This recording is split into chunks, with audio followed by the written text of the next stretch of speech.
மக்களே, நம்ம அக்கா பையன் ஏதோ வேலை பார்த்துட்டு இருக்காப்புல, என்ன பாக்குறாப்புலன்னு போய் பாப்புவாங்க. இல்ல என்னடா இது, அம்மி குளவிகளுக்கு போய் பூ போட்டு மஞ்சள்லாம் வச்சு ஏதோ வளகாப்பு விழா மாதிரி பண்ணிட்டு இருக்கே, என்னடா பண்ற அப்படின்னு கேட்டா அவன் என்ன சொல்றான் பாருங்க.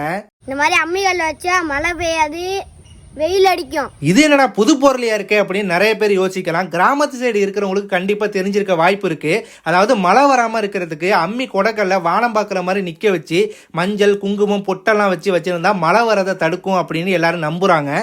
இது மட்டும் கிடையாதுங்க, கூரை மேல தேங்காய் உடைச்சு போட்டாலும் மழை வராது அப்படின்னு நம்ம சைடு, அதாவது கிராமத்து சைடெல்லாம் பார்த்தீங்கன்னா நம்புவாங்க. இந்த மாதிரி அவங்க நம்புற விஷயம் நிறைய தடவை நடந்திருக்குங்க. அது எப்படின்னு தெரியல, இன்னைக்கு கூட அந்த சம்பவம் நடந்துச்சு. நீங்க நம்பினாலும் நம்பாட்டினாலும் இதுதான் உண்மை. இந்த கல்லையா நிக்க வச்சிருக்கான் அப்படிங்கிறதுக்கான விளக்கம் தான் இந்த வீடியோ.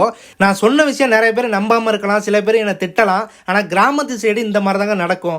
அதாவது மழை வரணும் அப்படின்னா கொடும்பாயி அப்படின்னு சொல்லி ஒன்று கட்டி ரோட்டு ஓரமா போட்டு இழுத்துக்கிட்டே வருவாங்க, அதுவும் நடக்கும். அப்படி மழை வேணாம் அப்படின்னா இந்த மாதிரி தேங்காய் உடைச்சு போடுறது, அம்மி கொடைக்கல்ல நிக்க வைக்கிறது, இந்த மாதிரி சம்பவம்லாம் நடக்கும். வெயில் அடிக்குது பாருங்க.